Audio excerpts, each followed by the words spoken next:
الرحمن الرحیم۔ السلام علیکم میرے محترم بھائیوں اور بہنوں۔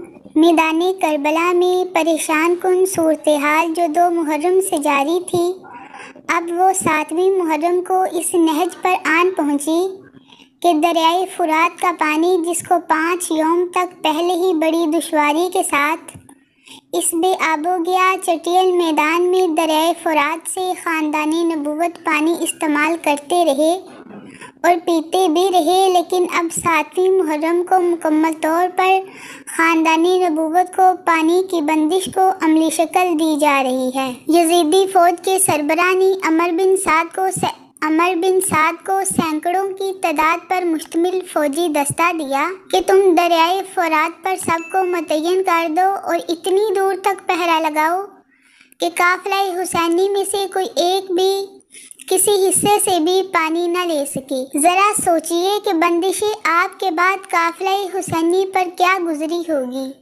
جبکہ زمین آگ اگل رہی ہو اور آسمان آگ برسا رہا ہو اور کوئی ٹکڑا سیاہ بادل کا نظر نہ آ رہا ہو۔ ایسے چٹیل ریگستانی تپتے ہوئے میدان میں جب پانی تک بند کر دیا جائے تو اس کا اندازہ لگانا مشکل نہ ہوگا کہ خاندانی نبوت کا کیا حال ہوا ہوگا۔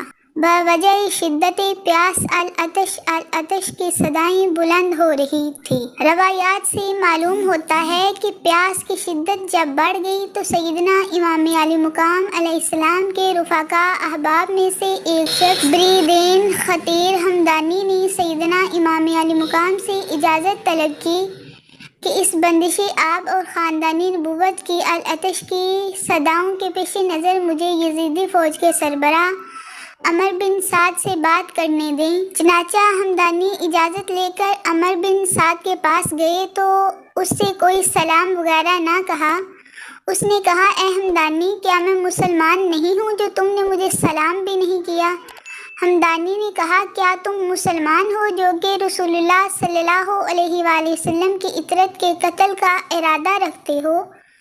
عمر بن سعد نے اس بات کا کچھ جواب نہ دیا۔ پھر ہمدانی نے کہا، دریائے فرات کا پانی جو پرندے اور جانور پی رہے ہیں، لیکن حسین ابن علی اور ان کے بھائی اور خواتین اور بچوں پر وہ پانی بند ہے۔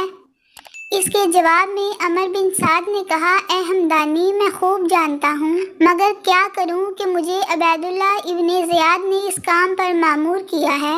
ہمدانی کو یقین ہو گیا کہ اس پر اس بات کا قطعاً کچھ اثر نہیں، لہٰذا وہ واپس امام علی مقام امام حسین علیہ السلام کی بارگاہ میں تشریف لے آئے۔